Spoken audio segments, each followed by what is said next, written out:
Okay. Okay, so basically a little bit of background to organize this. The Mishnah had 4 categories of Avis and Zikin. The third category was a category called Mava. What is Mava?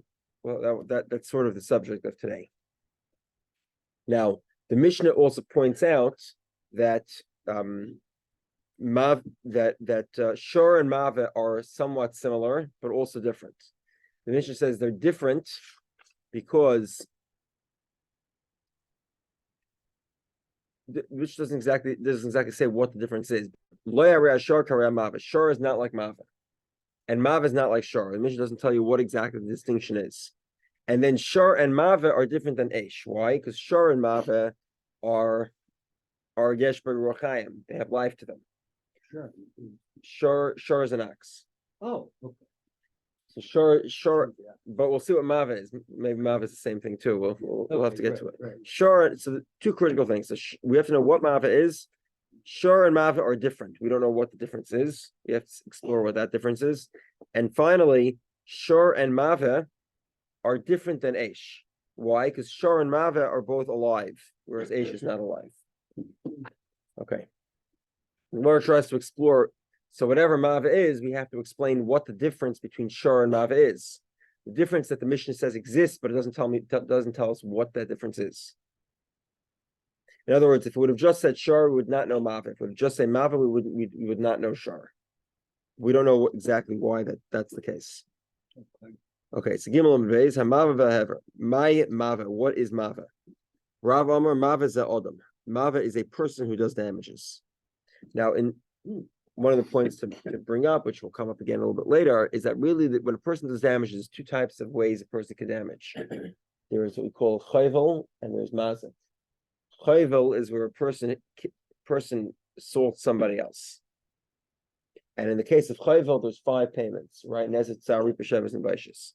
We'll explain that we'll go through the whole list tomorrow, probably, maybe today. However, there's something called Adam Mazik. What's Adam Mazik? Adam Mazik is where he damages something. He doesn't damage another human being. He damages property, and then you pay like a regular Mazik, regular payment of Mazik. Okay.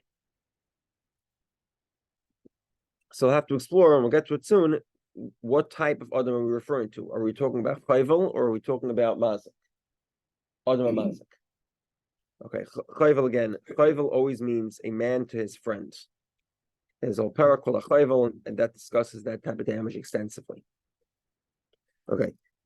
So Mava ze Adam. Shmuel says Mava ze hashain. Mava is shain. What is shain? Shain is pleasurable damage by an animal.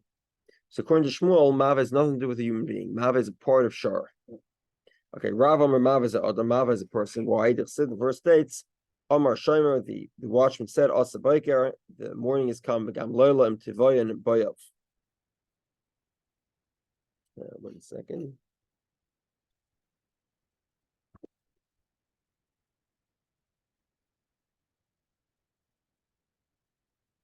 Okay. So the Lyle of the night, the evil is coming to pay back the wicked. In Tivayin Boyev, if the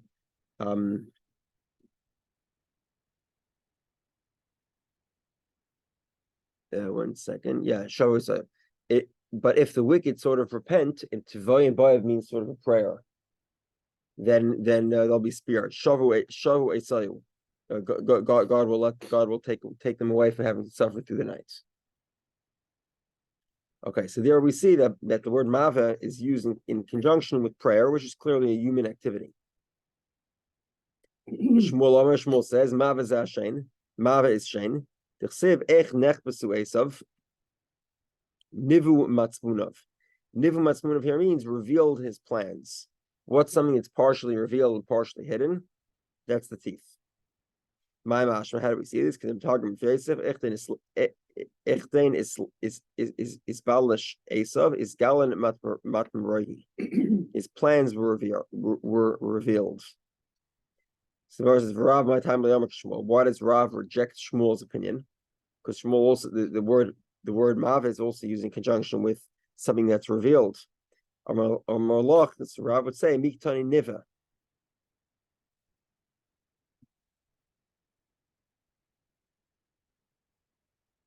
does it say that Esav himself is being revealed? It doesn't say niva. It says mavik tani. In other words, that. Yeah, 1 second. Borrow the article for a second.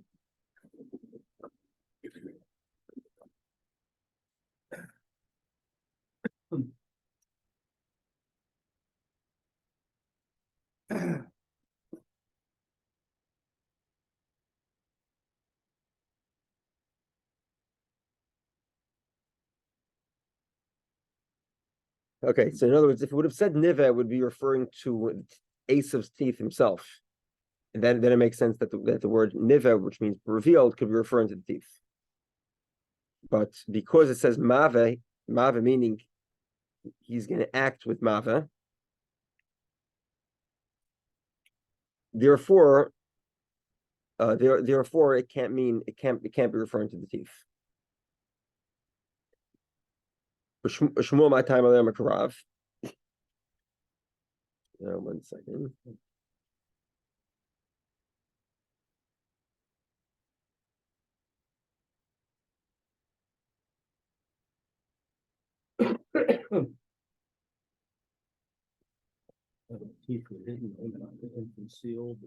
So in other words, is it referring to Esav himself?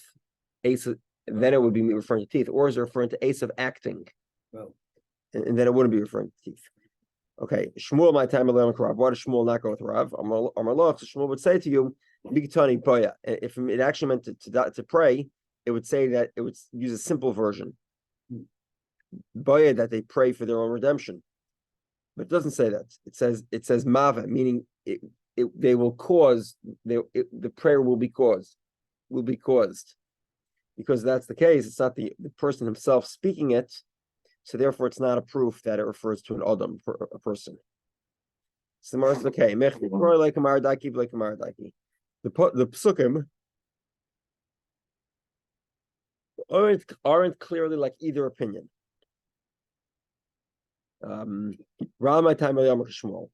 So that if that's the case, in other words, the Rav's own version of the psukim is not clear. Rav doesn't have a winning argument from the psukim to go against Shmuel, and the same thing is true the opposite way. Shmuel does not have a psukim that clearly indicate that Rav is incorrect. So why does Rav disagree with Shmuel, and why does Shmuel disagree with Rav? So Gemara says, because Rav says Tana Shar, but Kol Mila de Shar. When it says in the Mishnah Shar, that means all the different types of Shar, and that includes Shein. With Shmuel Nami Hatana Le Shar. According to Shmuel also, what about the fact that the Mishnah says Shar? Why? According to Shmuel, it's unusual. The Mishnah says Shar, but Shar doesn't refer to all types of Shar, of an ox. What does Shar refer to? One type of damage, maybe regal, maybe carrot, maybe the foot, maybe the horn. But Mave refers to Shein. Rabbi Yehudah Tana Shar lekarne umava lashina. Shar actually means Karen. It means the horn, intentional damage. Umava and Mava, what does that mean? Lashina. That means Shein. Bavakamma Kamma, and this is what the pasuk means. This is what the Mishnah means to say. So the Mishnah says Shein and Mava and Shar are different. What does that mean? Mava and an ox are different. According to Shmuel, what is Mava? Mava means Shein, pleasurable damages. What does an ox mean? Karen, intentional damage. So the pleasurable damage of an ox is different than the intentional damage. And this is what it means. Lo roy hakaren she'ein hanola zega k'roy hashein. A horn where the animal does not derive pleasure, right? Where one animal gores another animal, doesn't derive pleasure. So that's not similar to roy hashein, like shein, where the animal does derive pleasure. She'esh hanola zega. Which is a reason why Shein should be liable to pay, because your animal benefited from it.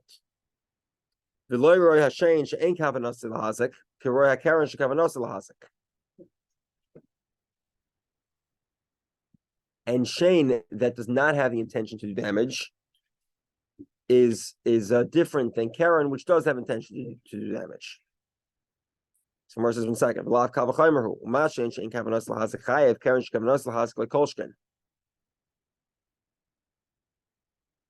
One second.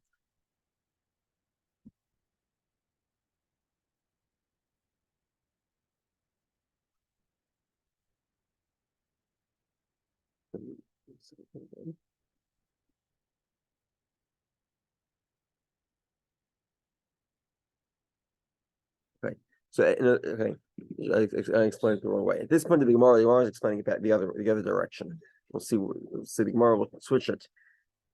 Effectively, that Karen, in other words, Loira Karen Koroshin means Karen is chayev because it doesn't have pleasure, meaning that's an exemption for shame. Karen, you have the intention to do damage. That's what the Torah says you're chayev. Shane, you didn't have intention. The animal did not have intention to do damage; it had intention to eat. So therefore, the Torah would not necessarily say that you're liable by Shane. And if I would just know Shane, I would say Shane, you didn't have intention to damage. That's why you're chayev. But where you did have intention to damage, you'd be exempt. Samara says it should be the opposite. If where you didn't have intention to damage, you're chayev. Certainly, where you did have intention, you'd be chayev. So Karen should certainly be chayev. Gemara says itzrich. I would think that intention to damage is actually a reason to be exempt. Why? You look at a slave or a maidservant. Let's say these an eved v'omo, a slave, has intention to do damage. The slave is exempt. We'll explain in a moment why. The slave is exempt for paying. So hachanami. So here also we should say that Karen, even though there's intention to damage, just like a slave has intention to damage and he's exempt, Karen's also exempt. Now, obviously, the problem is if you say in Aramaic, it's zilbas or taima. Go by the reason. Why is a slave exempt from damage? Amar Ravashi. There's a big reason for that. It's not just random. Isbahu. What's the reason? Shema yakmitenu rabbi. Maybe they'll get angry at their master. And they'll go ahead and do damage to somebody else's silo. Because who would have to pay the damages? Not the slave. The slave doesn't have any money. It's the master. Well, if that's the case, then the slave is angry at the master. He'll just wreck somebody else, and he'll make the master pay for it. Okay, but if that's the case, then that's it. Then that's not an argument with regard to Karen, right? An animal's not getting angry at its master and wrecking somebody else, right? And if it is, the master can take care of it. There's no intelligence there. The opposite.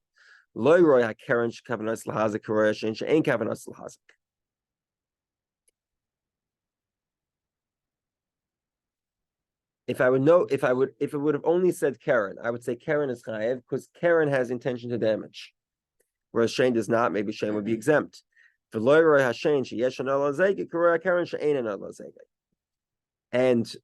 Shane has benefit. Shane has the benefit, right? This pleasure. Maybe that's why you're chayev, because your animal has gained from this interaction. The animal's full. Whereas Karen, where the animal did not gain from the interaction, there's no pleasure. Maybe you'd be exempt. Okay, so that's how the Mishnah lines up according to Shmuel. Shmuel says Mav is Shane. So Mav is Shane, Shar is Karen. So Gemara says 1 second. You forgot one of them. You forgot Regel. The Regel Mai. What's the story with Regel? So Gemara says Shiring. It's left out. The Mishnah doesn't directly talk about Regel. However, the Mishnah concludes that in every scenario, Kishahizik, when the Chav Hamazik Lasui Regel, the Mishnah says when your thing does damage, in other words, not just these 4 categories, but anything does damage, you have to pay. What's that anything coming to include? It's including Regel. So there are 3 types of shar. 2 of them are straight listed in the Mishnah. That would be Karen, listed as a shar, an ox, and that would be Mava, which is Shane. Shane is eating, pleasurable damage. And what about the third category of Regel? That's included in the last line, in the broad statement of the last line. Simar says V'lasnaya b'hadya. Why doesn't the Mishnah say it specifically? What's the reason why the Mishnah would leave it out and basically include it under a boilerplate rubric? The last line of the Mishnah is boilerplate. When there's damage, you have to pay. It doesn't mean anything. Why is regel put into a statement that doesn't have specific meaning? Why isn't regel listed directly? Gemara says, Rava says you're right. We'll change a little bit. Tana shor l'ragloi umava l'shinei. Actually, shor refers to regel, not to keren. The first version of the Gemara, shor meant keren, a horn, intentional damage, and regel was put at the end in this vague statement. When you do damage, you have to pay. That includes regel. Now we're saying no. Regel, shor means regel. What does it mean? A shor, an axe is damage. It means regel, casual damage. What does mava mean? Mava means shein, pleasurable damage. This is. So now, why would we not be able to learn regel from shein?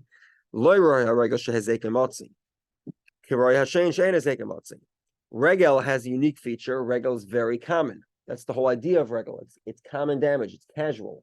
It's the normal thing of an animal to do. It's damage things. That's regel. So that's what the Torah says you're chayav. Whereas shein, consuming, which isn't as common, right? It's much more preventable. First, you could just feed your animal. Whereas regel is not something that you can really control. So shein is not, and typically eating doesn't necessarily cause damage, right?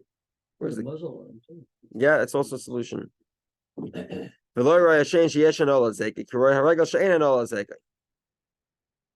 However, if we only knew shein, we would say shein is different because shein, the animal derives pleasure.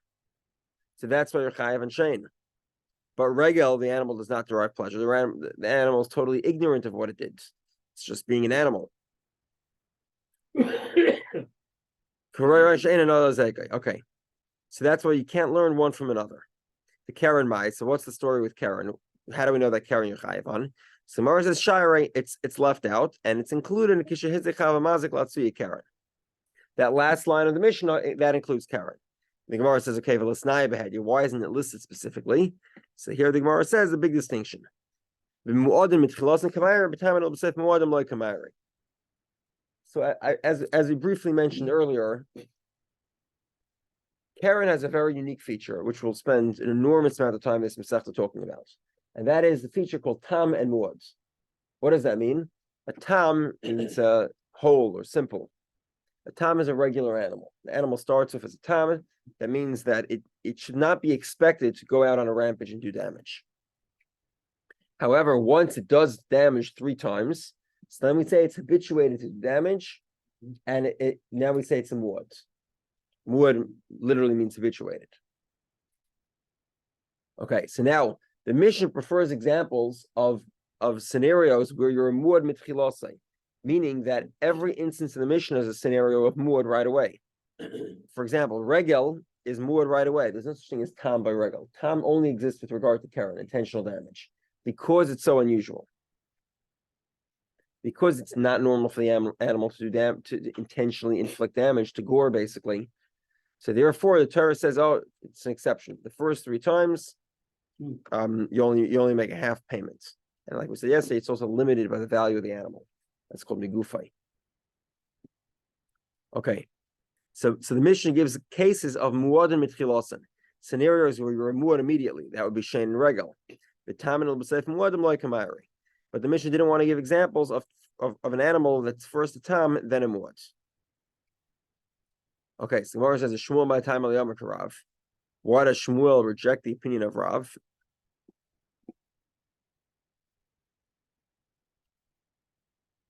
And it says, let's just pause for a second. Okay, so basically we just summarized how Shmuel learns the Mishnah. According to Shmuel, what's the Mishnah referring to? Mava means shein, right?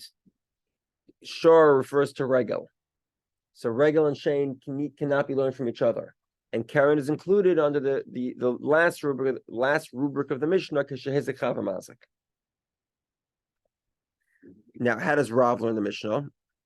Why does Shmuel not reject Rav's opinion? Shmuel would tell Rav,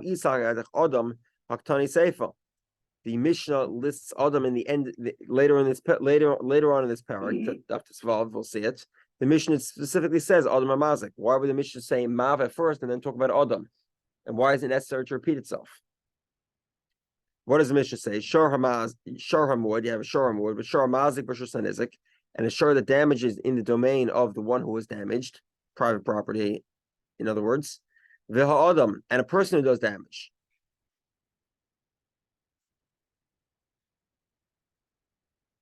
Okay, so clearly it's already we already know that a adam hamazik is chayav. Person does damage, he is liable to pay. So Mara says 1 second. According to Shmuel, that it's listed in the end of the Mishnah. Why isn't adam hamazik listed in the beginning of the Mishnah? According to Shmuel, what does the beginning of the Mishnah refer to? Mava means shame, and we don't mention adam hamazik until we get to the end of this parak. Another 2 weeks. Why? Why can't we mention the Mishnah right in the beginning? So Gemara says, "Beniske moment kamayri, beniske gufay loy kamayri." We're talking about niske moment. What does niske moment mean? Your money does damage. All the instances of the Mishnah are your money, whether it's your ox, whether it's your pit, whether it's your fire. All of those are your own money. Whereas niske gufay, with the person himself, does damage. Like kamayri, our Mishnah is not referring to that, and that's why it's not listed in our Mishnah. Make sense? Mm-hmm. Now, how does Rav answer this question? Right? Rav does say it's in our Mishnah. Rav nami haktani adam b'seifo. It does say adam hamazik in the end of the Mishnah.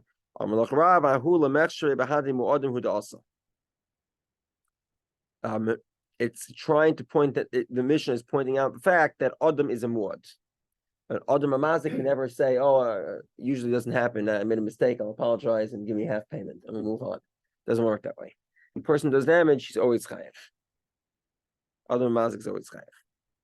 Okay, so Mara says if that's according to Rav, what's the when the Mishnah says you can't learn shor from Adam, what does that mean?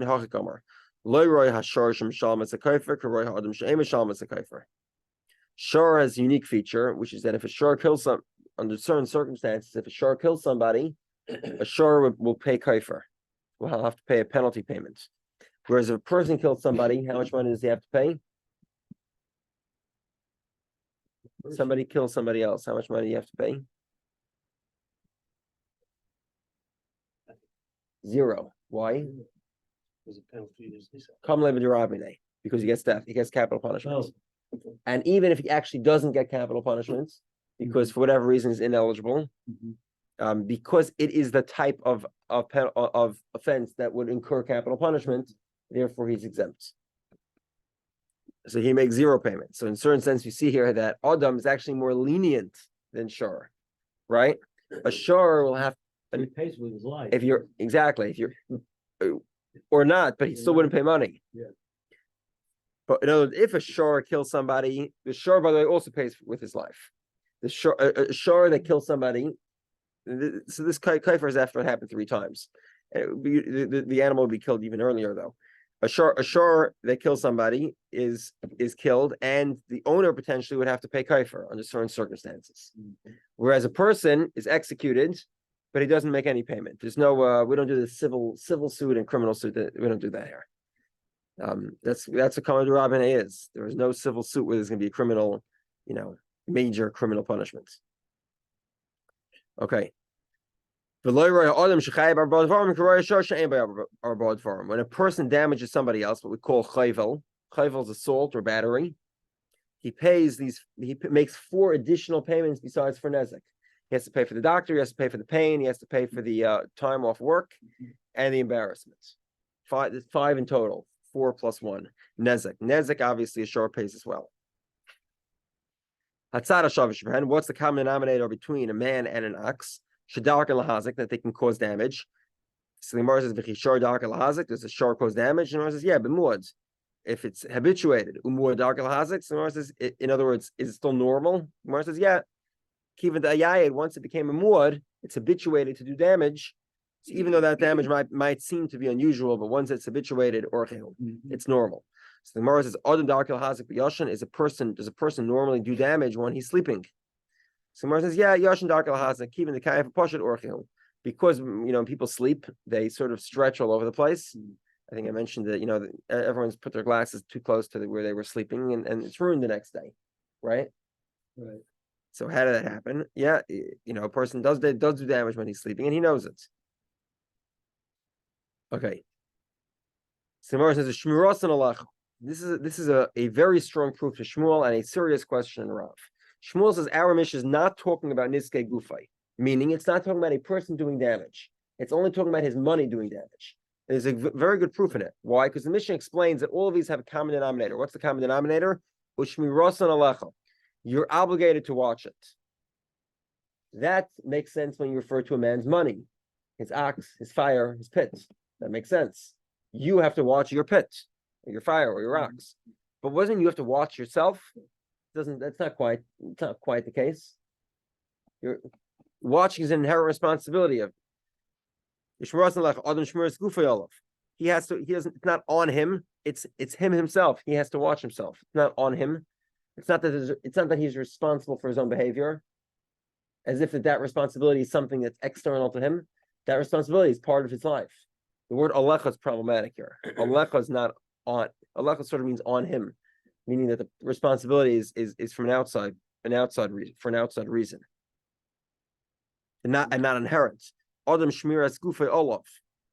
He has an inherent responsibility. So the Gemara sort of skids around this one. The Gemara says, "Ul tamech." According to what you're saying, Hadatani Karna. Karna says something similar. He says, "Arba Avis Ezekin v'Adam echad mehem." He says there are four fathers of Ezekin, and Adam is one of them. Adam shmiras gufei olavu. You'd have the same question in Karna. Person has an inherent responsibility to watch himself, not a sort of placed responsibility. So yeah, you'd modify the Mishnah and you'd say either there's an angle of responsibility that's placed on you, or it's an inherent responsibility.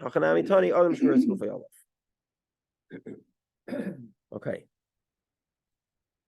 So this concludes basically the difficult Gemara between the machlekes of Rav and Shmuel. So we resolve the question, right? Rav says Mava means Adam, a person that does damage.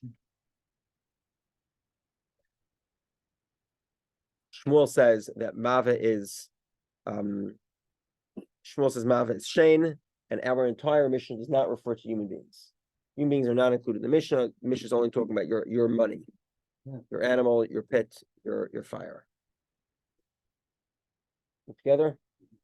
Even when it mentions the person so much. So Mav is Mav doesn't refer to the person. It doesn't refer to the person at all. According to Shmuel, the Mishnah only refers to animals. It refers to regel. That we call that shur. Regel is casual damage, and it's typically done by an ox. Obviously, a goat is also included. Then you have bur. You have mava. Bur is a pit. Mava is shane. That's also an animal doing damage, but this time the damage is pleasurable. And then we have aish, which is a fire. And then finally, the Mishnah includes an umbrella term, which includes keren, intentional damage. The reason why the umbrella term includes keren is because keren has tanos and muados. A keren has a multi-phase process, how you get to full payment. The animal starts with, so to speak, innocent, and then it becomes guilty. Or really habituated is the right word. That's the version of the Mishnah according to Shmuel. According to Rav, the Mishnah is referring to shur, which is all three types of shur. Shur and ox, all three types, again, would be a horn, that would be intentional damage, a foot, that would be casual damage, and shane, teeth, that would be pleasurable damage. And Mav refers to human beings. Okay. I think more has other possibilities. Masket for Rav Moriv, Maybe the Gemara introduces a few possibilities of new possibilities of what Mava could be. Maybe Mava means mayim, water. This water would be something like if you poured water into the street and you damaged things, either because you got them dirty, because there was mud on the street. Maybe you literally damaged them directly with water. They were sensitive to water. Parchment or something like that, paper. Mayim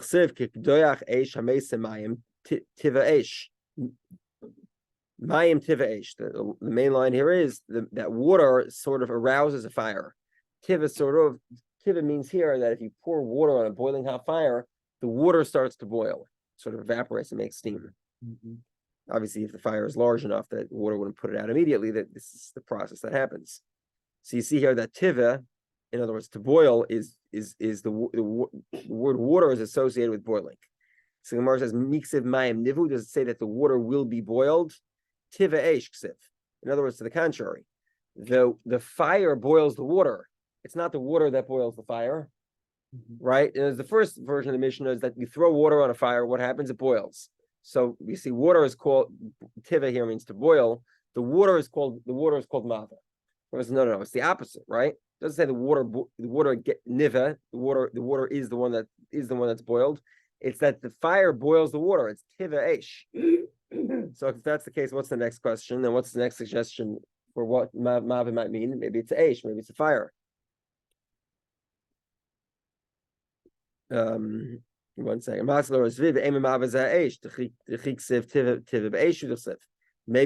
a fire is called mava because the pasuk says tiva eish, the fire will boil the water. So the Gemara says, if that's the case, ma'ha mava v'hever. The Mishnah lists mava, which would be fire, and hever, which would also be a fire. It would be listed twice. Can't be. And if you tell me, Perushi Kamefarish, that hever is the explanation of what mava is. As mava, what is mava? Hever, it means a fire. Whereas that can't be. Why not? Then there were only 3 fathers of Nezika, not 4. Right? There would be shor, an ox, a pit, and a fire. Because mava and eish would be effectively the same thing. And if you tell me tana shor de isbe tarti, shor includes 2 types of shor, so shor actually means 2, and then we still have 4 of us in Zikin. It's still problematic. Why? If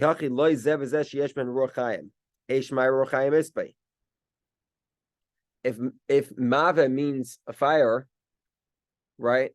Then we say not only we look at we say shor and mava have a common denominator that they're both alive. Fire is not alive. It's like Vesua, moreover, my kare'esh. And then it says all the categories are different than a fire, right? Because a fire, what does it mean? All the categories. If mava itself refers to fire, in other words, it's completely illogical. It means that the common denominator between an ox, a pit, and a fire is different than a fire. What? It doesn't make any sense. Okay, so therefore it can't be that eish is that eish is that mava means eish. Mava must mean either like Rav, it means Adam, a person, or like Shmuel, mava means Shane, pleasurable damage from an ox. Okay. Let's start the first Gemara here. The Gemara says that there were more ways of calculating fathers of Nezikin. Tani Rav Aisha counts Shleisha Asr of Nezikin, 13 different types of Nezikin. So you have the 4 of our Mishnah. Let's continue going. Shomer Chinam, you have a watchman who does not charge, free watchman. Can you watch my thing for a moment, right? I'm guys in the airport. Can you watch my suitcase while I run to the bathroom or something? That's Shomer Chinam. Vashayel, a borrower. Noise Sachar, somebody who charges to watch an item. Vasaycher, a renter. Okay, these four categories are the classical categories of what we call shomrim, 4 types of watchmen, and they have different levels of liability. A watchman who's an unpaid watchman is only liable for pshia, reckless endangerment, recklessness. He has to either destroy the item with his own hands or have been reckless with it. If there's even a minor level of if there was the item was stolen or it was lost and there wasn't a significant level of negligence, probably to the point of recklessness, you're exempt basically. Even a small amount of negligence is not enough to make you liable. That's for unpaid. Unpaid. If you're a borrower, the opposite's true. You're chayav on everything, even things that were completely beyond your control. The animal suddenly dies, car rolls over it, a mass terrorist shoots it, it doesn't make a difference. What? Why? Okay, good question. A borrower takes full responsibility. But the other kind doesn't? No. A borrower has the right to use it. An unpaid watchman can't. What could he do with it? He's just doing you a favor. He's sitting and watching your item. He's not taking full responsibility. Why should he? You're not paying him. You borrowed, it's almost like yours. What? Exactly. like Oh, yours. that's what I was gonna say next. When you borrow, I think that's more than just it's almost. It is like It yours. is. It is like yours. It is. It's almost yours, basically. You have an obligation to give it back, but it's yours effectively. If it's yours, well, what happens if somebody shoots your own animal? You suffer a loss, unless you catch the thief, right? So if it's your animal because you borrowed it and the animal dies, well, you still have to return an animal. It's not. It's less the reliability. It's less about liability. It's much more about what was the level of responsibility. What and how much are you in place of the original owner? And the answer in the case of borrowing is completely. Basically, with just without an obligation to give it back. That's basically what a borrow is. Okay, then you have two in between. Noisa Sachar v'Asaycher. Noisa Sachar is a paid watchman, and a Saycher is a renter. They have an in-between level. So they are liable only in terms of negligence, even a small amount of negligence. If it was stolen or lost, they'd be liable, they'd be obligated to pay. Whereas if there was somebody shot the animal, some robber stole it was car accident or some unpreventable occurrence, they'd be exempt. And that's the renter and what's the The other? renter and the paid watchman. The paid one. Okay. Now, in terms of Adam Amatzik, we have what we call chayvel. We have 5 categories of payments. We'll discuss this again at length later. Just briefly now, nezek is regular damages. The same thing. An ox who damages also has to pay nezek. There's nothing unique to a human being paying nezek. Okay, tsar, pain. We'll explain what pain is later, but how exactly do you evaluate pain? So pain is the difference between the most.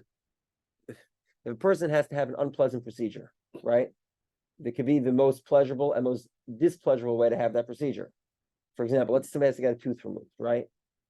They can either have a doctor do a laughing gas and then local anesthetic and then take out the tooth, in which case they feel basically nothing ever, right? Or the guy could tie the tooth to the door handle and slam the door, right? The old way to do it. So how much would somebody pay to have his tooth removed in the method in the doctor's office with the laughing gas and local anesthetic versus the other methods? That difference in value is the pay is how we evaluate pain. Okay, ripoy is doctor bills. That's very simple. Sheves is the value of the fact that he can't do work. He's completely unemployed. And this obviously is only during the period that he's unemployed. Let's say, for example, a guy breaks a leg. He's unemployable now. So we give him actually somebody breaks a leg is employable. He can't be employed in the context of somebody that has to have a leg to move around. So let's say, for example, he couldn't be a watchman because he can't be able to stand to do that. But he could, I don't know, count eggs or check them for blood spots with a candle. So we'll pay him the value of labor of blood spot labor that he can earn on his own, so that you don't have to pay. But you would have to pay the value of the labor that he could be, the difference between the labor of checking for blood spots versus being a watchman. Now, the time that he's in the hospital, he can't do anything, right? The first, let's say, day or two until they release him from the hospital, he can't do anything. Then you have to pay him, the full value of what he could have otherwise been doing. Okay, Boishes is embarrassment. Okay, Barabod Masis in the 4 of the Mishnah. So Gemara. Embarrassment. It's like pain and suffering. Anyway. I'm sorry. The pain and suffering thing. That you do in court. Yeah, certainly. Courts do take a lot of money for this. Yeah. Okay, in the 4 of the Mishnah, this is 13. There's 4 Shomrim, 5 of Chayvel, and 4 of the Mishnah. Chayvel meaning a person who damages another person, battery, and then 5 of the Mishnah and 4 of the Mishnah. Right, so 4 plus 5 plus 4. So Gemara says, Tani done my time Tani Hani. Why does our Mishnah not mention all these categories? So Gemara says, Bishlam Shmuel beniski mam Kamair beniski gufalei Kamair. According to Shmuel, it makes a lot of sense. Shmuel says we're not talking about Adam. So that's why all the 4 Shomrim and the 5 damages of Adam, we're not mentioning in the Mishnah. Makes a lot of sense. We're not mentioning the Mishnah. It's not included. That's why the Mishnah doesn't talk about it. El Rav listening. Why is not included? The Mishnah Gemara says, Tan Adam Kol Milad Adam. All types of Adam are really included in the fact that the Mishnah says Adam Amazik, the person who does damage. Well, Rabbi Shinami Hatanile Adam. According to Rabbi Shia, the Mishnah does refer to Adam. Gemara says, Trey Gavni Adam. There's 2 types of a person that does damage. Adam the Azik Adam, V'tana Adam the Azik Shar. Rabbi Oish's Bryce includes a person who does damage to a ox and that's listed as one of the 4 of the Mishnah, plus the other 5, which is chayvel, a person who damages another person. Chayvel always means 2 people getting into a fight. Okay. Listen to Trey Gavni Shar. Listen to Shar Dazik Shar. Listen to Shar Dazik Adam. Let's talk about a Shar that kills a man, that kicks a person, and a Shar that kicks another Shar. So Gemara says, "Hi, mai." Hold on a second. Bishleim Adam Dazik Shar Nezek Udim Mishalim. Adam Dazik Adam Shar Bardvar. There's a difference between a person damaging a Shar and a person damaging another person. When he damages another person, there's 5 payments. When he damages a Shar, there's only 1. El Shar Mali Shar Dazik Shar Mali Shar Dazik Adam. Idi Vidi Nezek Udim Mishalim. When a shar damages a person, it's the same nezek. It's the same damage as when a shar kicks a shar, an axe kicks an axe, versus when an axe kicks a person. The same type of damage. The Gemara says, what about the fact that shomrim? What's shomrim? You have a person watching an ox, and that ox is stolen. That's a person damaging an ox. So it is listed in Rav Aisha twice. We have Adam in the Mishnah that refers to a person damaging an ox, and we have Adam as a watchman who is negligent and results in the ox getting damaged. And the answer is precisely what I told you. In the Mishnah, he actually damaged an ox. Over here, it's a zeked memelo. He allowed the ox to be damaged. That's a Rav Aisha lists them in 2 separate categories. Tana zeked to be dayim. We talk about hezek of his own hands. That would be a person actually kicking a shar, an ox. And then we talk about hezek to memelo, where an ox was kicked. Right? In other words, where you were watching the ox, you should have prevented the ox from coming to harm or being stolen or lost, and you didn't. That's hezek to memelo. That's not, you didn't actually do it. You're just responsible for it. That's why it's listed as a separate category in Rav Aisha. Okay. Very similar.